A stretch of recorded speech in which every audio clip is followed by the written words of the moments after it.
Assalamualaikum warahmatullahi wabarakatuh. Saya Lailatul Mahnia Aprilia dari Teknik Industri 2021. Saya akan mempresentasikan jurnal tentang sistem pendukung keputusan seleksi penerima beasiswa dengan metode WIC produk pada SMP Negeri 1 Parung berbasis web. Sistem pendukung keputusan sebagai sebuah sistem berbasis komputer yang membantu dalam proses pengambilan keputusan. Sistem pendukung keputusan sebagai sistem informasi berbasis komputer yang adaptif, interaktif, fleksibel, yang secara khusus dikembangkan untuk mendukung solusi dari permasalahan manajemen yang tidak terstruktur untuk meningkatkan kualitas pengambilan keputusan. Sistem pendukung ini membantu dalam proses pengambilan keputusan dalam seleksi penerima beasiswa di SMP Negeri 1 Parung.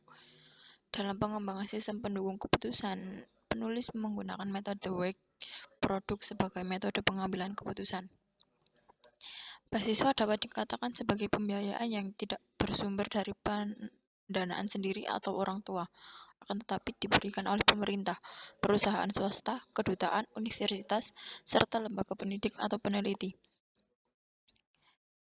Biaya tersebut diberikan kepada yang berhak menerima terutama berdasarkan klasifikasi, kualitas, dan kompetisi si penerima beasiswa. Demikian halnya dengan SMP Negeri 1 Parung yang telah memiliki program pemberian beasiswa terhadap siswa. Oleh karena itu, siswa harus diberikan kepada penerima yang layak dan pantas untuk mendapatkannya. Pengelolaan data beasiswa yang belum terakumulasi menggunakan database secara optimal juga menyebabkan kesulitan dalam pemrosesan data. Oleh karena itu, perlu adanya suatu sistem yang mendukung proses penentuan penerima beasiswa, sehingga dapat mempersingkat waktu penyeleksian dan dapat meningkatkan kualitas keputusan dan penentuan penerima beasiswa. Metode WIC produk ini disebut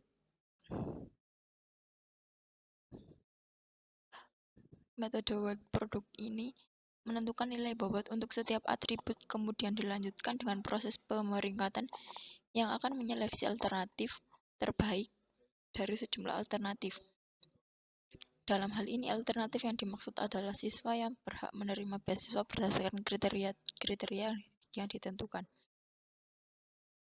Tujuan penelitian yaitu untuk merancang sistem pendukung keputusan agar dapat mengoptimalkan penggunaan komputer dalam penentuan penerima beasiswa dan merancang sistem pendukung keputusan agar dapat membantu dalam pengelolaan data beasiswa yang belum terakumulasi. Metode penelitian menurut Scott Martin telah mendefinisikan 3 tujuan yang harus dicapai oleh sistem pendukung keputusan, yaitu 1. Sistem harus dapat membantu manajer dalam membuat keputusan guna memecah masalah semi terstruktur. 2. Sistem harus dapat mendukung manajer, bukan mencoba menggantikannya. 3. Sistem harus meningkatkan efektivitas mengambil keputusan manajer. Karakteristik dan kapabilitas kunci dari sistem pendukung keputusan: menyediakan dukungan bagi pengambil keputusan utamanya. Dukungan disediakan untuk berbagai level manajerial. Dukungan disediakan bagi individu dan juga bagi grup. Menyediakan dukungan ke berbagai keputusan dan berurutan atau saling berkaitan. Mendukung berbagai fase proses pengambilan keputusan.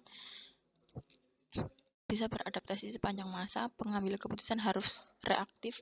Pengambilan keputusan memiliki kontrol menyeluruh terhadap semua langkah proses pengambilan keputusan dalam menyelesaikan masalah. Metode WIC produk atau WP dalam menentukan nilai kepentingan atau bobot pada aplikasi sistem penunjang keputusan sebagai alat bantu pencarian nilai bobot atribut menggunakan penilaian secara subjektif, yaitu dengan diberikan peringkat 1-5 berdasarkan jenis dan beberapa kriteria yang telah dipilih sebelumnya. Fase-fase pengembangan sistem pendukung keputusan: 1. Fase pencernaan, penelitian, analisis dan perancangan konsep, perencanaan, konstruksi, implementasi, pemeliharaan, dan adaptasi. Dari hasil penelitian, kesimpulannya yaitu dengan menerapkan metode WP dalam menentukan penerimaan beasiswa, karena proses pemeringkatan yang akan menyeleksi alternatif tersebut dari jumlah alternatif pada nilai kriteria dan bobot yang sudah ditentukan sehingga akan mendapatkan nilai yang akurat. Sekian dari saya, terima kasih.